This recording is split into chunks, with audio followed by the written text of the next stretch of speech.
30 బస్తాల మధ్యలో పనిచేస్తాం. ఈ ఊరికి వచ్చే మెయిన్ కెనాల్ రాజకాలం కన్నా మనం అభివృద్ధి తీసాం. ఆ కెనాల్ ఇది మెయిన్ కెనాల్. వాటర్కి అగ్రికల్చర్ కూడా అదే మెయిన్ కెనాల్. లాస్ట్ 20 years నుంచి ఇబ్బంది పడుతున్నాం. వాటర్ బయటికి వెళ్ళకపోతాను, మాకు డ్రైనేజ్ సమస్య ఎక్కువ, బయటికి వెళ్ళవని వాటర్ బయట చాలా మటుకు చేస్తూ ఉండే. అక్కడ దేవాలయం దగ్గర ఒక 15 ఇళ్ళు ఉండిపోయినాయి. అది కూడా రెడీ చేస్తాను అది చేస్తే ఫ్లో వెళ్ళిపోతుంది. ఊరు మొలకపోతుంది. 75 టన్నులు వచ్చింది. 60 వాళ్ళ దగ్గర నుంచి ఒప్పించేసాను.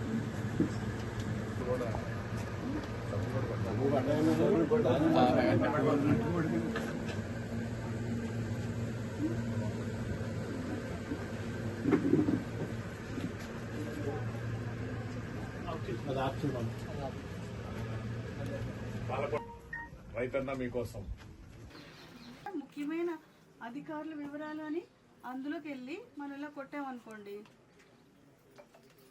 వ్యవసాయ పరిశోధన స్థానములు రీజనల్ కోడింగ్ సెంటర్,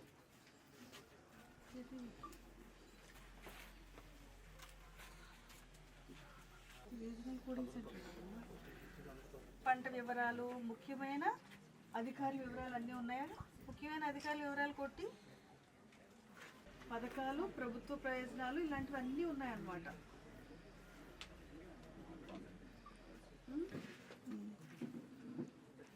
అదే కదా అడిగి నా నెంబర్ మీద అని ఇందాక. కష్టపడుతూ ఉంటారు. కొంచెం మనకి వ్యవసాయ అధికారులు కూడా ఈ ఆర్గానిక్ ఫార్మింగ్ మీద మనకి ప్రత్యేకమైన జిల్లా వ్యాప్తంగా ఒక టీం ఉన్నారు. వాళ్ళు మీకు ఎట్లా పండించాలి, ఆర్గానిక్ సేంద్రియాలు ఎలా తయారు చేసుకోవాలి, ఫెర్టిలైజర్స్ బదులు కంపోస్ట్ అని, వర్మీ కంపోస్ట్ అదర్వి అన్నీ ఎలా వేసుకుని చేసుకోవాలి అన్నీ కూడా తెలియజేస్తారు. కనీసం వెజిటబుల్స్తో మొదలుపెట్టి తర్వాత మనం వరి కూడా ఆర్గానిక్ ఫార్మింగ్లోకి రావాలని చెప్పేసి కోరుతున్నాము. ఫెర్టిలైజర్ స్ప్రే చేసేది మాన్యువల్గా స్ప్రే చేసేది అంటే డ్రోన్తో చేసుకుంటే ఆరోగ్యానికి కొంచెం స్ప్రే చేసే వాళ్ళకి ఇబ్బంది లేకుండా ఉంటుంది, వాళ్ళకి ఒక ఉపాధి ఉంటుంది. మనుషులు దొరకట్లేదు, మ్యాన్ పవర్ కూడా దొరకట్లేదు స్ప్రే చేయడానికి. ఈ అన్నిటికీ సమస్యలకి కూడా డ్రోన్స్ ఒక మంచి సొల్యూషన్. ఫార్మర్కి కూడా ఖచ్చితంగా కొంచెం కాస్ట్ మాన్యువల్గా చేసిన దానికంటే కూడా మెకనైజ్డ్గా చేసుకుంటే తగ్గుతూ ఉంది.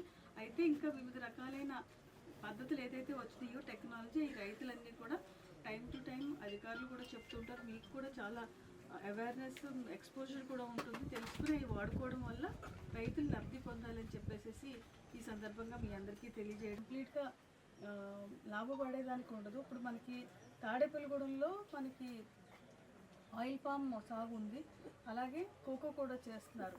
అక్కడ పండించిన కోకోని తీసుకొచ్చి మనకి ఉండిలోనే ఒక చాక్లెట్ ఫ్యాక్టరీని మనం స్టార్ట్ చేసుకోవడం జరిగింది.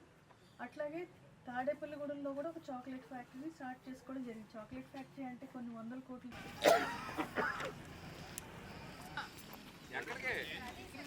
రెడీగా ఉన్నారా?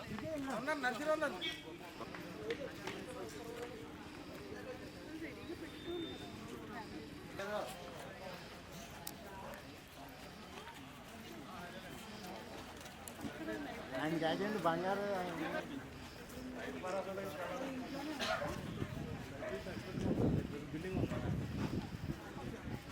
వేరే అంటే చూడండి, లెటర్ ఉండాలండి. వచ్చాము.